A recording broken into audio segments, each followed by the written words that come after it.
दोस्तों, महिला सशक्तिकरण और नारी शक्ति की बात करने वाले बीजेपी सरकार की पोल एक बार फिर से सुप्रीम कोर्ट में खुल गई है।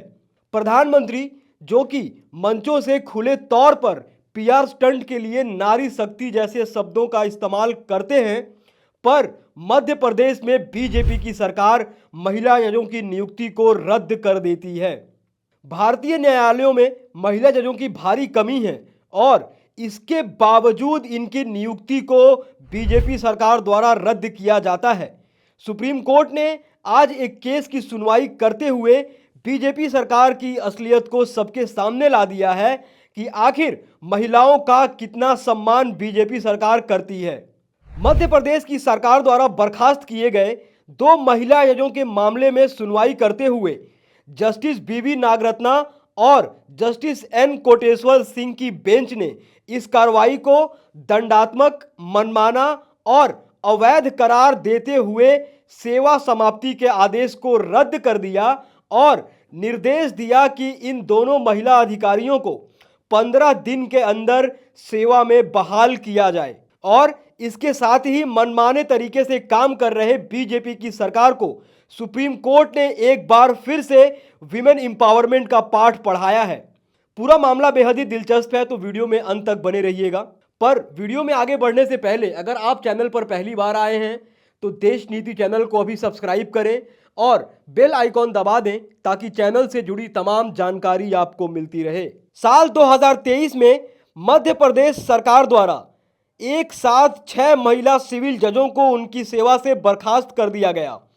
यह फैसला मध्य प्रदेश उच्च न्यायालय की प्रशासनिक समिति की बैठक से पहले लिया गया था, जिसमें उनकी बर्खास्तगी की सिफारिश की गई थी।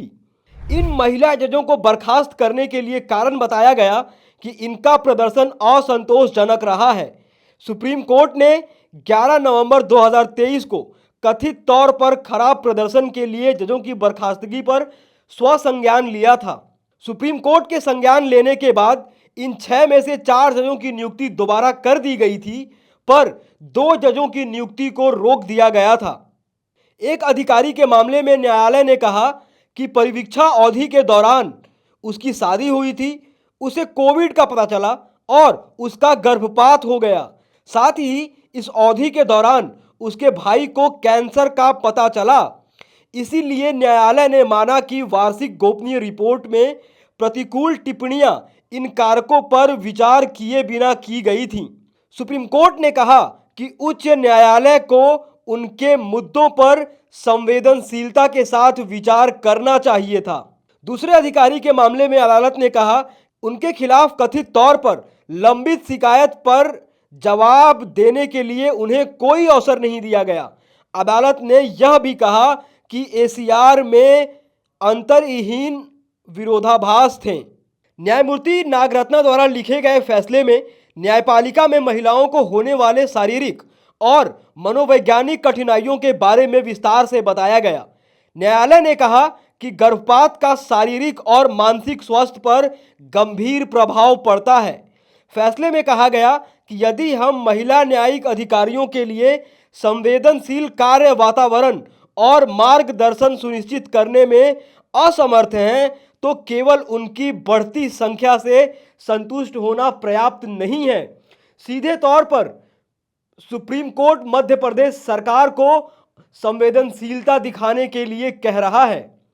सुप्रीम कोर्ट ने भारत में महिला न्यायाधीशों के लिए अनुकूल माहौल बनाने की आवश्यकता पर बल देते हुए कहा कि न्यायपालिका में महिलाओं का अधिक प्रतिनिधित्व न्याय की गुणवत्ता को बढ़ाएगा और यह व्यापक तरीकों से लैंगिक समानता को भी बढ़ावा देगा। सुप्रीम कोर्ट ने कहा कि गर्भावस्था के दौरान महिलाओं के लिए भेदभाव से मुक्ति एक अनमोल अधिकार है। जब जन्म होता है तो संतुष्टि की भावना होती है, जबकि गर्भपात महिलाओं के मानसिक स्वास्थ्य पर गंभीर प्रभाव डालता है, यहां तक कि आत्महत्या की ओर ले जाता है और बार बार गर्भपात से स्वास्थ्य पर गंभीर प्रभाव पड़ता है। महिला न्यायिक अधिकारियों की बढ़ती संख्या में आराम मिलना पर्याप्त नहीं है जब तक कि हम उनके काम करने के लिए आरामदायक माहौल सुनिश्चित ना करें। जिस तरह उन्हें नौकरी से निकाला गया उसे अस्वीकार करते हुए अदालत ने कहा कि हमें उनसे सहानुभूति है, उन्होंने अपना पैसा और वित्तीय संसाधन खो दिया है और उन्हें चिंता में डाल दिया है। आपको महिला न्यायिक अधिकारियों से बात करनी चाहिए। वे महीने में कुछ दिनों दर्द से राहत के लिए दवाइयां लेती हैं ताकि सुबह से रात तक अदालत में बैठ सकें। आपको संवेदनशीलता दिखानी चाहिए। शीर्ष अदालत ने कहा, हाईकोर्ट की रिपोर्ट जजों के खराब प्रदर्शन को नहीं दिखाती है और यह कुछ और ही कहती है। एसीआर में अंतर्निहित विरोधाभास है।